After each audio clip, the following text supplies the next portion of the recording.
Hello mga kalab trip, Mami Andas here.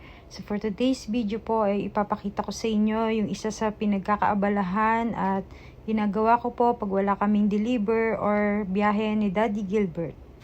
At ayan po, ang gagawin po natin for today's video ay maglilinis at mag-aayos po tayo ng mga freezer na paglalagyan po ng mga Love3 Fresh Fruit Juice.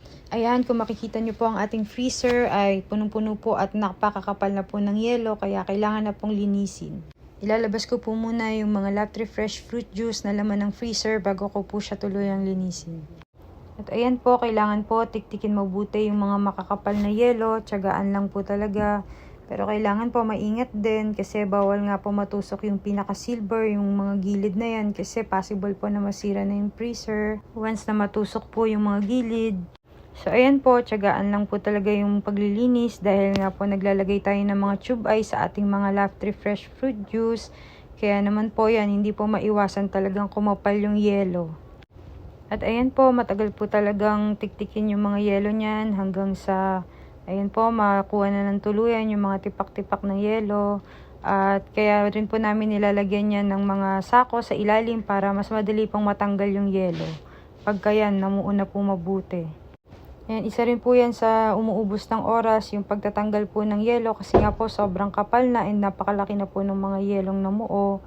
And then yan, after naman po matanggal, ayan, buo na po yan natatanggal. And then ilalagay ko na po sa batya kasi magagamit pa po yan mamaya. Malaki po yung pakinabang niyan mamaya at malalagay po natin yan sa ating mga Love3 Fresh Fruit Juice.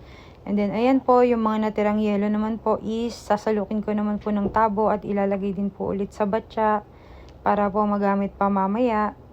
Sayang po kasi kung itatapon kaya iniipon ko po muna sa batya at may production din naman po ngayon. Magagamit po natin yan mamaya para ilagay naman po sa ating mga Love3 Fresh Fruit Juice na bagong gawa. And then yan po, after ko matanggal yung mga ice, babrushin ko naman po yung mga pinto, yung buong freezer para naman po matanggal yung mga singit-singit na dumi. Yun nga lang po, hindi talaga siya maputi na mabuti dahil sa tagal na nga po ng freezer, may mga mancha-mancha na rin po siya. Pero ang mahalaga po, ayan, malinis ko po para paglagay ng mga Love3 Fresh Fruit Juice is malinis na po yung freezer. Malinis na talaga siya. And then yan po, after ko brushin at matanggal yung mga tubig, tatanggalin ko naman po yung mga natirang tubig. Pupunasan ko po ng tela at pipigain ko po. Dahil nga po hindi na matabo. So ayan po, yung tela naman po yung makakapagtanggal ng mga natirang tubig. And after ko po ma-drain yung freezer, lalagay ko na po yung sako. Ilalagay ko po dyan sa pinakasahig ng freezer.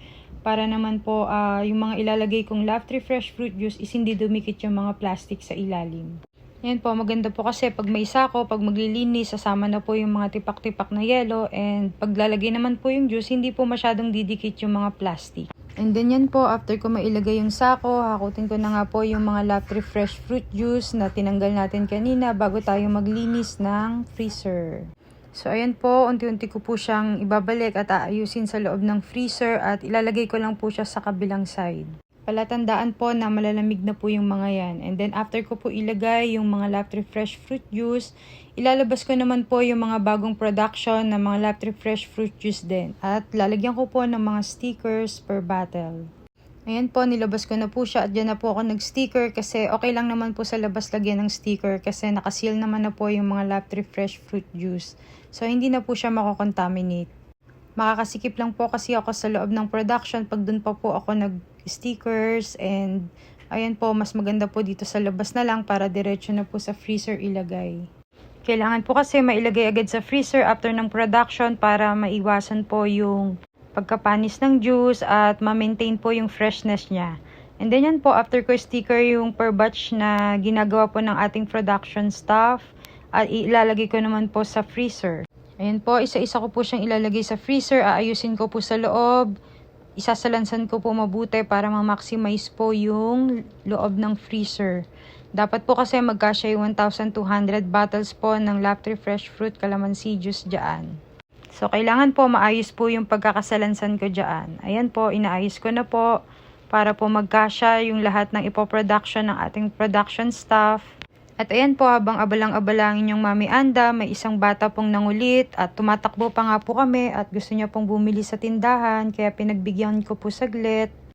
At ayan po, nagmamadali nga po kami kasi naiwan ko nga po yung trabaho ko, mapagbigyan ko lang ang batang makulit.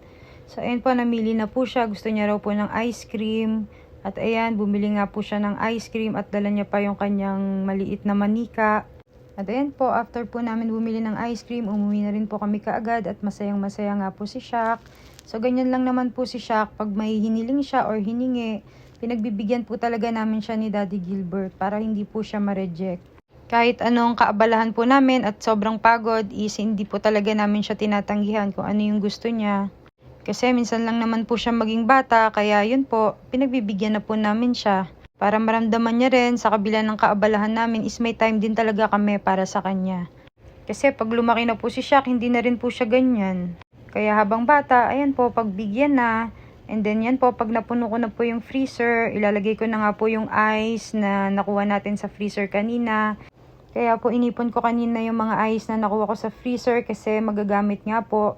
Sayang din po para hindi na bumili ng yelo at makatipid po. Dahil nga po may full production po ng mga Laptree Fresh Fruit Juice ngayon. Kaya alam ko po magagamit talaga namin yung mga yelo. Kaya yan po, inipon ko po talaga sa batya kaysa itapon. Dahil magagamit pa po namin pang tulong po para mapalamig yung mga Laptree Fresh Fruit Juice. Hindi po kasi kinakayang mapalamig pagka sobrang dami po at punong-puno yung mga freezer. So nakakatulong po talaga pag nilalagyan namin ng yelo kahit magmukhang cooler yung freezer namin. Ang importante po is ma-maintain po yung freshness ng juice at hindi po mabawasan yung shelf life niya.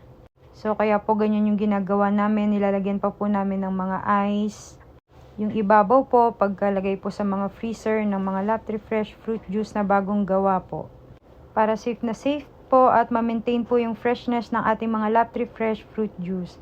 And then ayan nga po si Shaq, after ko magtrabaho, nagpakarga na po agad. Kanina pa po siya nagpapakarga. Kaso po sabi ko maliligo muna ako dahil basang-basa na nga po ako.